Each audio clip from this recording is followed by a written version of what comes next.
Are you serious right now? This is a wedding, not a thrift store. The sound of the slap tore through the glamorous air. It wasn't loud, but loud enough to make all 500 guests fall into stunned silence.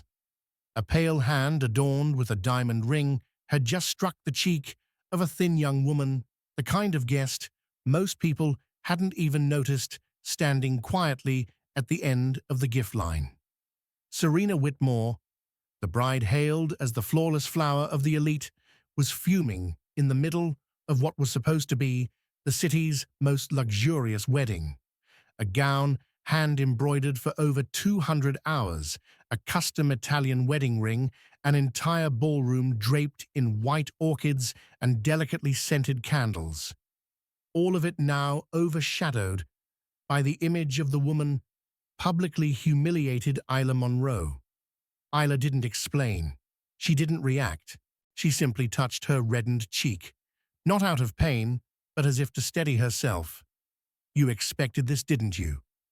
She bowed her head and gently placed her small gift on the table, a rustic wooden photo frame, edges slightly worn, holding an old photograph of two young girls beaming in front of a school gate. A picture with no monetary value, but one that held a memory long betrayed. The hall was dead silent. No one moved. A few guests exchanged uneasy glances. Some eyes were filled with contempt, but a few began to squint, realization dawning. Isla Monroe. Wait, that Isla. No one had to say it out loud. Everyone could feel it. Something was off. A current was shifting beneath the glittering surface, and the woman who had just been humiliated might not be so insignificant after all. That humble frame, the insulted gift, was in fact the key to the truth. A truth powerful enough to unravel reputations, shatter assumptions, and expose everything power tried to hide. Isla didn't cry, didn't defend herself. She simply walked away. No one followed Isla. No one dared stop Serena. The once sparkling crystal aria hall was now filled with a silence so sharp it stung as Isla, the woman just slapped in front of over 300 high-profile guests, quietly bent down, picked up the envelope that had slipped from her hand, smoothed its fold, and turned to leave. Not a word of protest, not a single pleading glance. Yet it was that very silence that sent chills down people's spines. Her footsteps echoed on the marble floor like an invisible indictment, striking at the moral core of a room that had only ever bowed to power and prestige. Some guests averted their eyes. Others began whispering names. Isla Monroe, wait, isn't she? But no one finished the sentence. Serena stood, frozen, her hand still trembling from the slap. But what trembled more was the flawless mask she had worn for years because it had just started to crack. Isla walked past the rows where former classmates sat, people she had once helped, with essays, people who once served on charity boards she founded. But today, they sat in silk champagne, in hand, silent, like faceless bystanders watching a public execution of spirit. She didn't cry. She didn't look back. Yet each of Isla's steps was a slap in return to the cowardice of the entire room. Serena tried to smile again for her guests, but her hands were slick with sweat and her eyes couldn't meet anyone's gaze because deep down, she knew. She had just lost something no ring or title could ever buy back, the trust of someone who once called her family. A soft chime sounded. The grand screen at the center of the hall began playing a pre-scheduled slideshow. Everyone expected romantic memories of Serena and the groom, but instead, the screen flickered, then revealed an unfamiliar image. No music, no effects, just an old, desaturated photo showing two girls. One was in a wheelchair, face contorted in pain. The other, with a swollen cheek and mud-streaked clothes, was carrying her friend across a stormy schoolyard. A small caption, in the corner, made the entire ballroom hold its breath. Roosevelt High School, 2008. Isla Munro and Serena Whitmore. Whispers rippled like an undertow. That's Isla. She saved Serena. I thought she vanished after Munro's funeral. No one knew who had altered the slideshow, but each image that followed struck deeper into the event's polished facade. Isla, in her graduation photo, smiling faintly, holding an award, standing just behind Serena. A clipping from an old newspaper about a scholarship fund bearing Serena's name, but the person who drafted the proposal, the original founder, was Isla. Then a short clip played the raspy voice of Gregory Monroe in his final interview. The real strength in this family has always come from Isla. If there's someone who deserves to lead, it's her. Serena panicked. She rushed forward to stop the slideshow, but it was too late. The truth was no longer just data, it was living proof, a jagged scar across the reputation she had built on someone else's sacrifices. Guests looked at one another. No more laughter, no more applause. An elderly guest, whispered voice trembling, "We just clapped for someone who destroyed the one who once saved her." Serena stood paralyzed on stage, not because her secret had been exposed, but because for the first time in her life, she couldn't deny that her wedding gown couldn't hide the hollowness inside. And Isla, though no longer in the room, had made the entire hall remember kindness doesn't disappear, it simply waits for the moment when the world is forced to bow its head. When the screen went black, a heavy silence fell over the entire ballroom. No one knew what to say. Serena, trembling, pulled out her phone and kept calling the tech team, but it was far too late. A rhythmic tapping echoed from the back of the room. An older man in a black suit, wearing the emblem of the law firm, Vander and Cole, stepped onto the stage. His voice was deep, steady, devoid of emotion, but every word fell like a thunderclap. "I am the personal attorney of the late Chairman Gregory Monroe. As per his wishes today, on the day Serena Whitmore enters married life, I am authorized to disclose a document that has never been shared before." He opened his briefcase and drew out a carefully sealed envelope. The red wax seal remained intact. He held it up for the live broadcast cameras, then slowly sliced it open with a silver letter opener. All eyes locked onto him as if awaiting a final verdict. The lawyer's voice rang out calm and clear. "I, Gregory Allen Monroe, being of sound mind and body, declare Isla Monroe the daughter I did not father, but raised as my own, as the sole heir to my entire estate. This includes full ownership of Monroe Industries, all real estate assets, shares, and the entirety of the trust in my name. She does not need anyone's permission to carry my name. She earned it from the very first day." The room froze. No one moved. A few guests shot to their feet. Serena's fiancé Ethan, who had remained silent until now, finally spoke, his voice dry and cracking. "Serena, how long have you known about this?" Serena said nothing. Her hands shook uncontrollably, tears spilling freely. The crown on her head felt heavier by the second, and the tens of thousands-dollar gown she wore now clung like a cloak, binding her to the lies she could no longer shed. The attorney placed the letter on the table, gave a slight nod, and stepped back. No further words were needed. Everyone understood power had just changed hands, not because Isla seized it, but because it was always hers. A young server, eyes red with emotion, whispered to a colleague, "She doesn't need to come back. She won." In silence. A day after the chaotic wedding, Isla didn't appear in any headlines. No statements, no lawsuits, no social media clarifications. She vanished. But it was precisely her absence that sent the media into a frenzy. Articles began resurfacing old questions. Who exactly was Isla Monroe? Why hadn't she been on the original inheritance list? Why did Gregory Monroe take her to every international summit, yet her name was never found on any official documents? Then 3 days later, Isla walked into Monroe Industries, not as someone demanding rights, but as the newly recognized legal leader.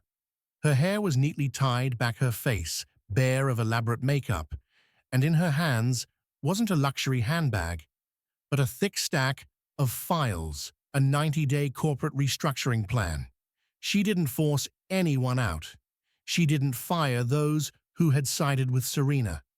She simply said, "If you can look me in the eyes and say you believe Serena deserves this chair more than I do, I'll walk away." No one said a word.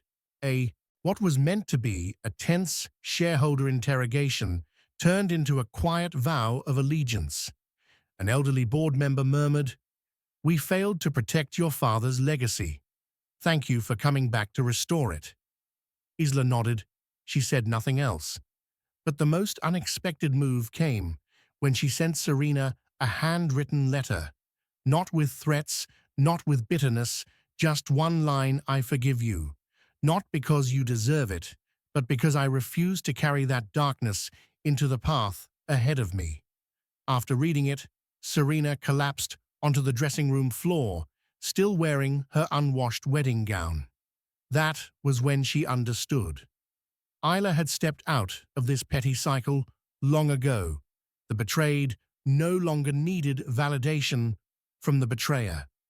And because of that, Isla wasn't just the heir to a corporation, she was the torchbearer of the light that true kindness leaves behind. A kind of victory no one could ever take away. News of Isla Monroe becoming the official heir to Monroe Industries sent shockwaves through every major financial outlet. But what no one expected was, Isla declined all interview requests. While Serena quietly vanished following the wedding debacle, Isla, the woman now at the center of it all, made no statements and attended no social events.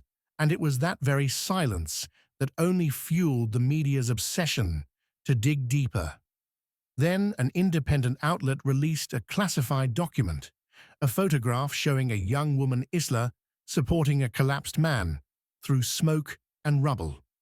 The medical insignia on her jacket indicated the photo was taken at an emergency field site following the 2017 Iceland private jet crash, a disaster once blamed on icy conditions that killed 5 people, including several high-ranking business executives. What shocked the world even more was this: the man being rescued was tech billionaire Zachary Holt, the mogul behind Skylight Systems, and he had never disclosed who saved him. Immediately, headlines erupted. Who is Isla Monroe really? Why is she always present at pivotal moments, then disappears? Is she merely a fortunate heiress, or the quiet force rebuilding values the elite have forgotten? And then at an international summit, Zachary Holt finally took the stage. In front of thousands, during a keynote on artificial intelligence, he paused and spoke a single sentence that made the entire world hold its breath. "I'm alive because of Isla Monroe." She never asked for credit, but the world deserves to know that I was saved not by technology, but by the resilience and heart of a warrior. Isla, if you're listening, now's the time. Don't just save lives, save a generation that's lost its moral compass in boardrooms and thrones. The auditorium erupted. Those who once doubted Isla now saw her differently, not with pity, but with reverence. A woman once slapped at a wedding, forgotten in her own inheritance, who walked through storms unnoticed, was now becoming the symbol of a new kind of power. Power born not of entitlement, but of grace. Not from revenge, but from a heart strong enough to endure, and noble enough to walk away without bitterness. And in doing so, she earned something far greater than a title. She earned the world's respect. After Zachary Holt's earth-shaking statement, the world turned its eyes to Isla. Over 20 corporations extended invitations for her to join their advisory boards. An international financial alliance nominated her as honorary chairwoman, something never before offered to a woman under 30. Ivy League universities competed to host her as a keynote speaker. People called her the ethical rebirth of corporate leadership and the heiress with a diamond heart. But in the midst of this storm of praise, Isla disappeared again. When she was finally found, she wasn't seated in million-dollar boardrooms or addressing elite conferences. She was wiping tables in a small kitchen in her hometown suburbs, the very place where her father, Gregory Monroe, once started with nothing but a sandwich truck. Beside her stood a group of young people, those once discarded by the education system, those who had made mistakes, those who believed they'd never get a second chance. No live stream, no press conference, just a brief note posted on the Monroe Industries website: "I don't need an honorary seat. I need an empty one so that someone else, someone once invisible like me, can sit down and begin telling their story." That day, a single image shook social media. Isla Monroe, in a plain white shirt, teaching a former dropout how to pitch a small business idea. No cameras, no microphones. Yet the moment carried more weight than 1,000 moral speeches. She had refused to become a framed icon and chose instead to be a quiet flame that spreads. And no one can stop a fire of kindness when it's ignited by pain and forgiveness. Zachary Holt later said in an interview, "She doesn't need to rule the world. She just needs to change it, one soul at a time." Isla didn't become the queen of a financial empire. She became the quiet teacher of spirits, once cast aside. And in doing so, she didn't just inherit Gregory Monroe's legacy, she rewrote what success truly means in an age obsessed with power and performance. 3 months after Isla's great disappearance, Serena unexpectedly appeared at the launch event of the Monroe Education Fund, the non-profit organization Isla had founded. Her face was gaunt, her figure frail, no longer the radiant socialite once adorned in a wedding gown worth hundreds of thousands. People thought Serena had come to apologize, but she hadn't. She came to announce a memoir. The title, "How I Lost Everything Because of Someone Undeserving." The news spread across every major outlet within hours. The internet exploded. Comment sections are divided. But what no one expected was that Isla personally invited Serena to speak at the fund's event.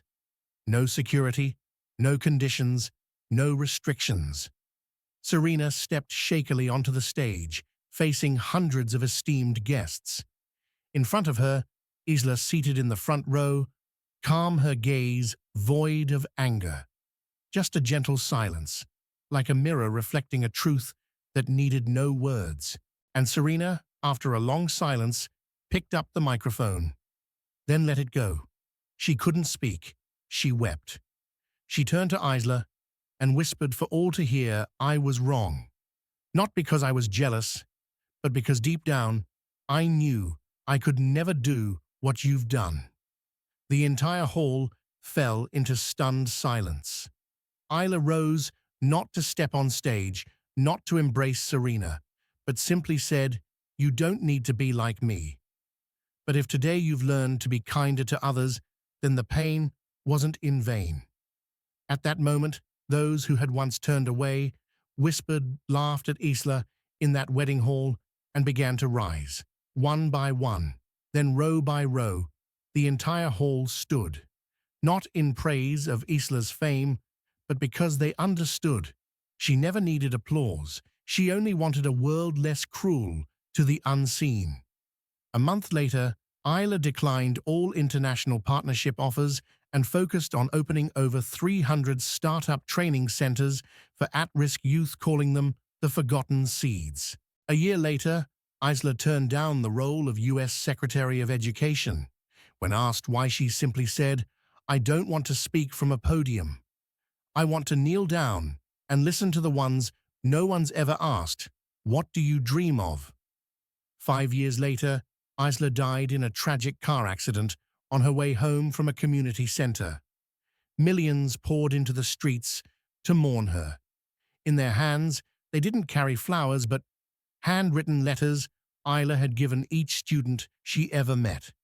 Each letter is a message, a belief, a gentle question, a spark of light. Perhaps the most beautiful thing Isla Munro's story leaves behind isn't the admiration of the crowd, the dramatic reversal at the wedding, or even the late arriving spotlight. It's her choice, the choice to remain silent, amid the noise, to forgive, amid the pain, and to rebuild an entire generation with unconditional kindness. So what's the lesson here? That in a world quick to applaud, the powerful Isla teaches us that true strength lies in the ability to not let cruelty turn you into one of them. That you don't need revenge to restore justice, sometimes simply continuing to live with kindness, to succeed without losing yourself, is the most powerful answer you can give to those who once looked down on you. The deepest message I see is this: kindness isn't about being remembered, it's about helping others learn how to live better, because you walked ahead of them and chose not to leave anyone behind. My personal belief: I don't think anyone is born a light.